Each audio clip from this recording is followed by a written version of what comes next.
sont les centres de santé communautaire et les soins primaires.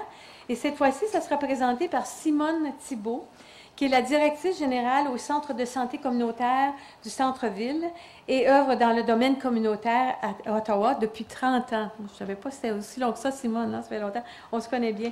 Elle est aussi membre du conseil d'administration de l'Association canadienne des centres de santé communautaire, président le groupe de travail pour les services en français, afin de renforcer ce modèle pour le mieux-être des communautés francophones partout au Canada.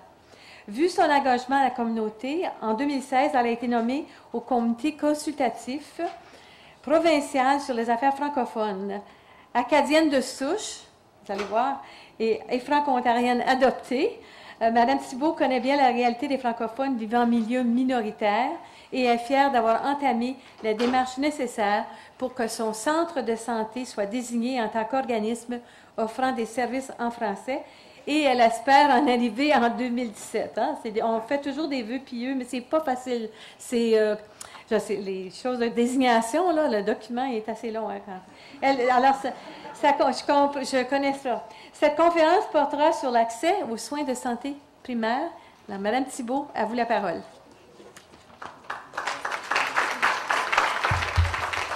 Merci, Nicole.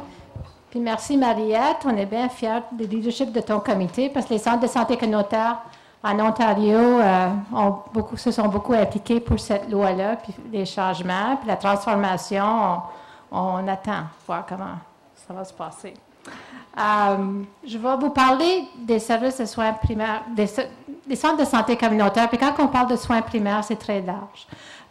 Puis aussi, je vais vous parler comment la désignation peut aider les centres de santé communautaire d'offrir des services en français. Puis les services que je vais vous partager sont plutôt ceux qui vous affectent, vous autres, les aînés francophones. Alors, parce j'en aurai une heure à vous partager. Je suis aussi reconnaissante que c'est moi ou la pause santé. Alors, je vais être assez bref. Je vais m'essayer, OK? Yay! Alors, il y a comme 11 centres de santé communautaire dans la région de Champlain. Il y en a 3 qui sont désignés, heureusement. Le centre de l'Estrie a 6 sites satellites qui est désigné francophone. Carleton et Côte-de-Sable sont désignés bilingues. Et moi, j'attends. J'attends toujours. Je ne vais pas vous dire quand j'ai déposé ma demande. J'attends toujours. C'est tout ce que je vais vous dire, mais je veux quand même reconnaître le réseau nous a très bien accompagnés dans ce processus. Et ce n'est pas de leur faute si je n'ai pas encore ma désignation. Je sais clair, OK? On se sent bien. OK. Alors, comment on répond aux besoins des centres de santé communautaire en général? C'est qu'on a déjà parlé de l'offre active. On pose les bonnes questions à l'inscription, les sondages. On consulte et on engage la communauté pour informer nos programmes, pour informer notre planification stratégique. On publicise nos services en français, puis on assure les services en tout temps, de qualité, et c'est gratuit. J'ai nommé gratuit parce que souvent, il faut que je le nomme souvent, parce que les gens, c'est gratuit? Oui, c'est gratuit. Alors, juste pour vous renforcer ça. Les services typiques qui sortent dans les centres de santé communautaire, ce sont les soins primaires que vous connaissez bien, les services de santé mentale, qui comprend la toxicomanie, services de promotion de la santé, l'éducation pour le diabète, ça s'offre bien dans cette région ici. On a les services de toxicomanie que vous avez mentionnés, l'enrichissement pour les aînés, pour les personnes 55 ans et plus, que je vous en parlais. Je vais aussi vous parler du réseau Fierté des aînés d'Ottawa, qui est plutôt pas un service qu'on offre, mais qu'un service que la communauté offre aux fournisseurs de services. Alors, je vais vous parler de l'exemple de mon centre, parce que j'y connais, mais il y a des services qui touchent d'autres centres.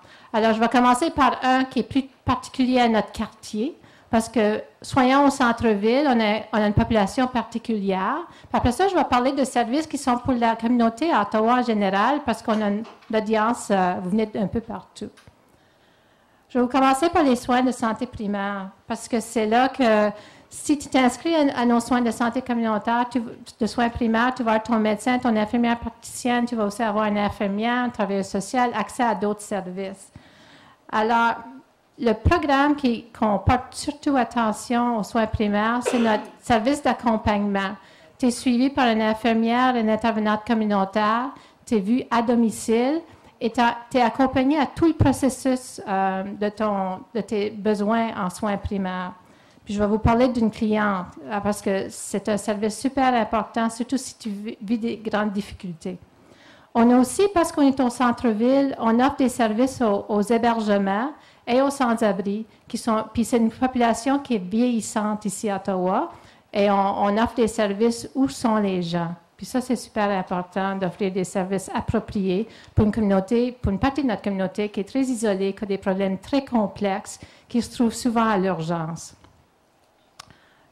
Je vais vous parler de Carmen, francophone, femme. Puis Carmen, c'est pas atypique. Carmen, c'est une situation qu'on voit souvent à notre centre. Je veux juste assurer que les gens comprennent, parce que c'est très complexe, mais c'est souvent. Mes travailleuses m'amènent souvent des cas très désespérés. Alors, Carmen a 75 ans. Elle demeure dans un logis subventionné, bien de la complexité.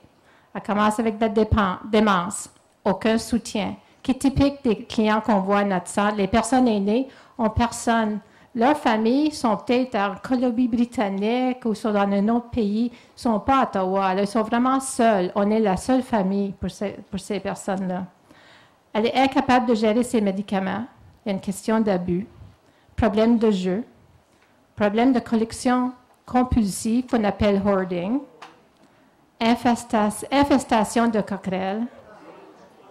Là, une possibilité d'éviction.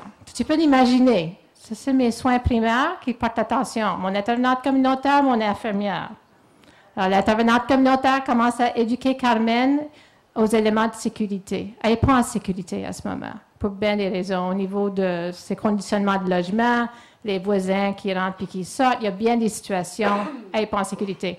Alors, comment est-ce qu'on s'assure que Carmen reste en sécurité? Plusieurs essais en ce que Carmen reçoive des services. Souvent, elle ne rencontre pas les critères ou elle refuse le service. Je suis bien dans mon logis.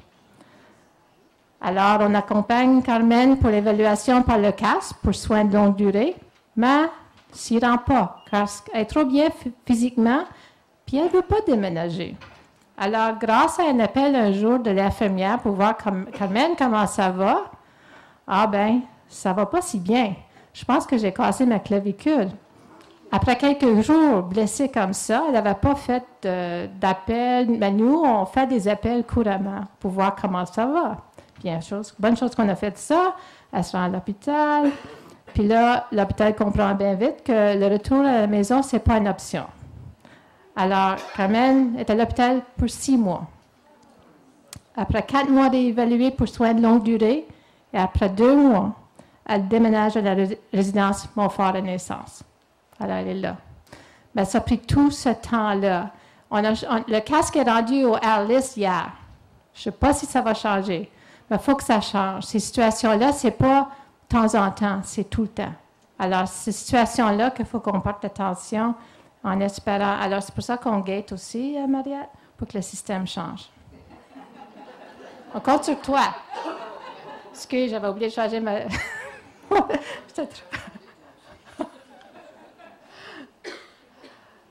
Programme toxicomanie pour personnes aînées, 55 ans et plus. Oui, c'est un service pour toute la ville d'Ottawa.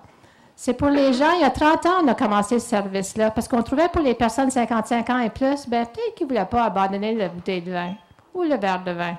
Mais peut-être qu'ils voulaient réduire leur consommation. Problème de jeu? Oui, on va peut-être réduire cette consommation-là aussi, parce que ça crée des problèmes plus tard dans la vie, toujours dans la vie.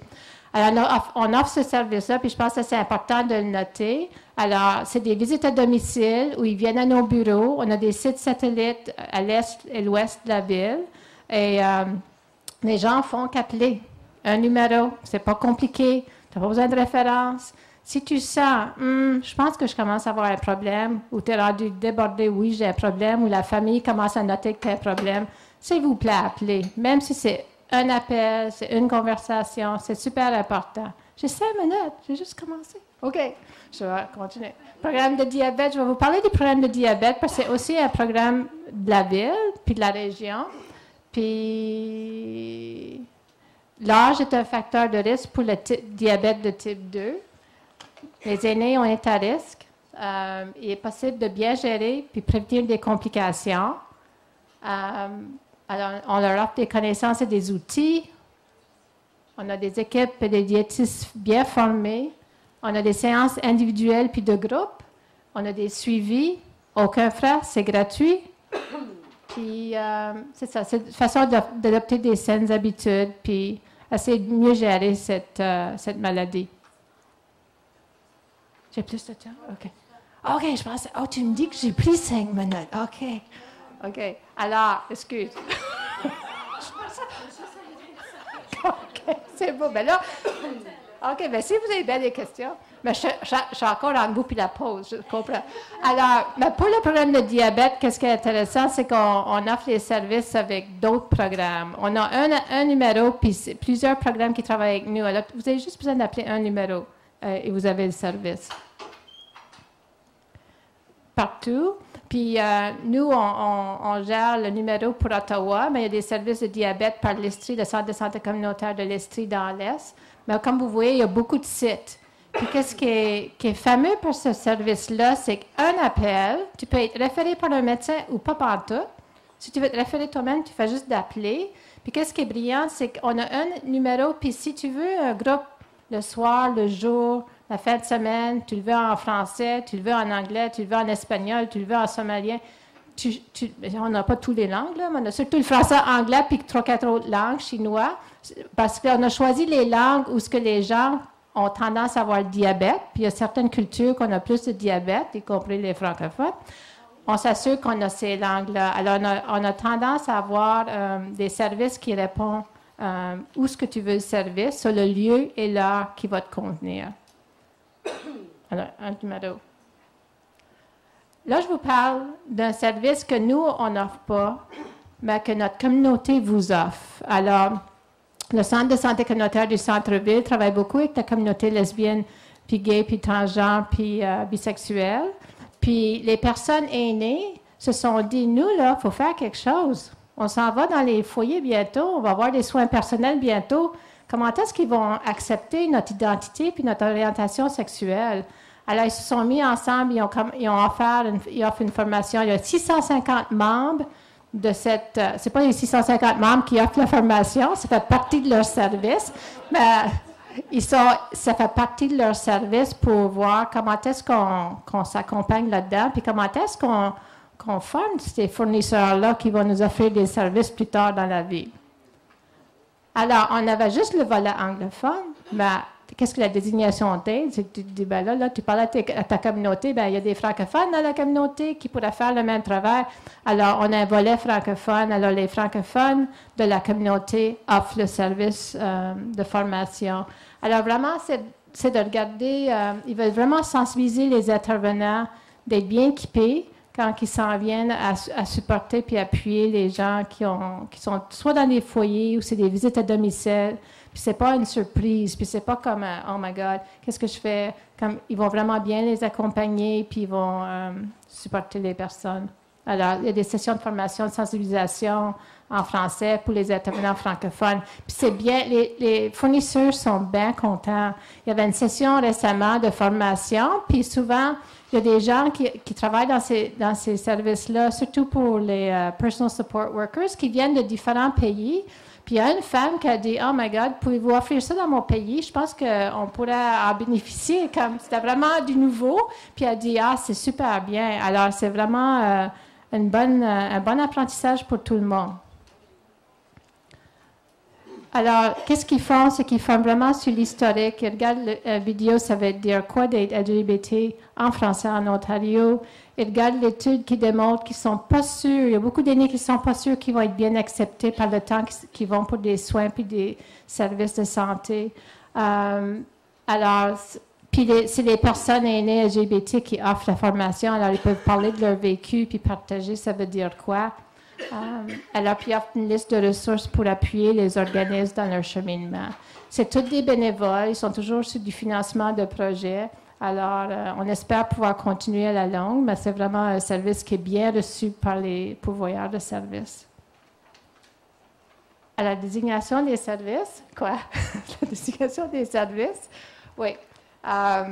Alors, dans tout ça, nous autres, on continue à faire notre cheminement pour les services en français, mais on est super bien appuyé par la désignation. Alors, ça, c'est le processus. Je voulais juste mettre en rouge l'Office des affaires francophones. Tu sais, tantôt,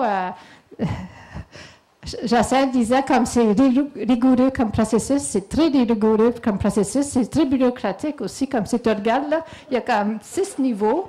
Centertown est rendu, après plusieurs années, on est rendu aux Office des affaires francophones il y a quelques semaines, mais là, il faut qu'ils fassent leur révision, puis là, ça va au cabinet. Alors, j'ai encore du chemin à faire, mais j'espère qu'en 2017, je vais pouvoir afficher officiellement. Oui, ça va être le plus gros party sur la planète. OK. Ils savent comment on y tient. Puis, comment est-ce que ça aide la désignation? Bien, c'est sûr, ils en ont parlé déjà, mais ça exige que les postes clés soient là, puis à tout temps. Il faut que tu aies une représentation sur ton conseil d'administration. Il faut que tu aies une publicité en français. Puis il faut que tu assures des méthodes de consultation appropriées pour la communauté quand tu vas avoir leur feedback sur, que ce soit ton programme ou que ce soit la façon que tu as ton programme ou que ce soit sur ton plan stratégique. Moi, je trouve que la valeur ajoutée de ce que nous, on a pu avoir comme expérience, c'est que c'est vraiment que ça donne un signe à la communauté que les services sont ici et sont permanents. Plus de francophones se retrouvent dans nos lieux. Comme le Centre de santé communautaire du centre-ville, depuis 1999, avant mon temps, avait commencé à travailler pour la désignation par leur propre gré. Ça prenait du temps. Finalement, le réseau dit, c'est peut-être le temps d'accoucher. Voulez-vous être officiellement désigné? On peut vous accompagner dans le processus. Je pense que c'était en 2011-2012. Oui, bonne idée. C'est bon, ça. Puis là, elle a depuis qu'on fait cet effort plus rigoureux, tout d'un coup, j'entends plus de francophones dans le centre et dans le coin. Alors, ça donne comme, oui, là, je peux vraiment, j'ai une place pour moi. Puis, qu'est-ce que ça fait pour le Centre de santé communautaire du centre-ville? Je vous ai donné un petit portrait de le type de population qu'on dessert, qui est très diverse. Bien, ça fait que ces personnes-là qui ont des problèmes complexes, les sans-abri, les personnes en pauvreté, les personnes aînées qui sont très isolées, les immigrants, c'est qu'on arrive à avoir une autre valeur ajoutée par ceux qui sont francophones qui se trouvent dans ces populations-là. Tout d'un coup, ils sont moins mis à côté, ils font partie de nos services, puis ils ont des services beaucoup plus de qualité. Puis la clientèle se sent écoutée et valorisée, et c'est une question de sécurité aussi, on le sait, au niveau des services de santé. C'est pas juste c'est une bonne affaire à faire, c'est vraiment une question de sécurité, c'est une question fondamentale. C'est tout. Merci.